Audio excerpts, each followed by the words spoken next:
Recognise the Honourable Trevor Mallard. Well, Mr. Speaker, I've been away.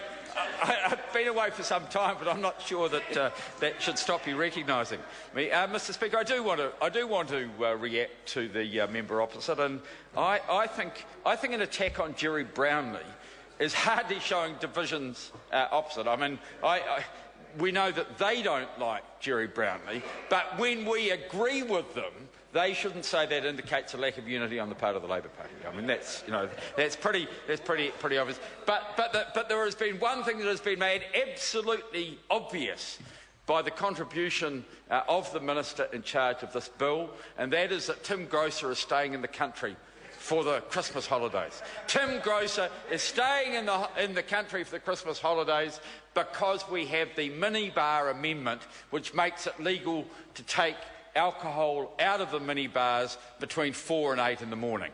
And that, if anyone has a particular interest in that area, we all know. Point of order, the Honourable Member Jonathan. Is likely to lead to disruption, and that's a slur on a member's character. Well, I take offence. Order. Can I speak to the point of order, Mr. Speaker? Can I speak to... you may certainly... Mr. Speaker, it is a matter of fact, Mr. Grocer's minibar habits. It is a matter that is recorded and reported to the New Zealand public every 3 months. They are outrageous, and referring to them should not be stopped. Well, can I just say that usually it's up to an individual member to take objection. In this case, it would be Mr. Grocer. I call the Honourable Trevor Mallard, but ask him to... Point of order, Mr. Speaker. Point of order, Mr. Speaker. Point of order.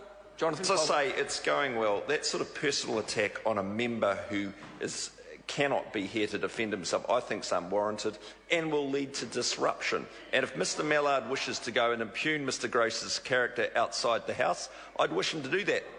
But the last time he did that, he came off pretty poorly. Thank you, Mr. Coleman. It's not actually leading to this order at the present stage. Point of order, the Honourable Trevor Mallard. Mr. Speaker, I in some ways want to agree with the point that my colleague opposite just made. I think for you to rule that a member's absent, that an absent member should take a point of order is something which is slightly bizarre, Mr. Speaker. I think I disagree on the facts as to whether what I said was out of order or not. And I think for you, I think you ruled appropriately there, but your subsequent ruling that it was up to someone who wasn't here to take a point of order, I think is somewhat unusual. Well, can I just say to members that all members are honourable, and that's it, and we refer to each other as honourable, despite what we may think as otherwise. And we call a member what we would want for them and all of us to become. So I caution the House, we tend to see the world as we are, not as it is. And I just ask members to be conscious of that, because courtesy is contagious. I call the Honourable Trevor Mallard.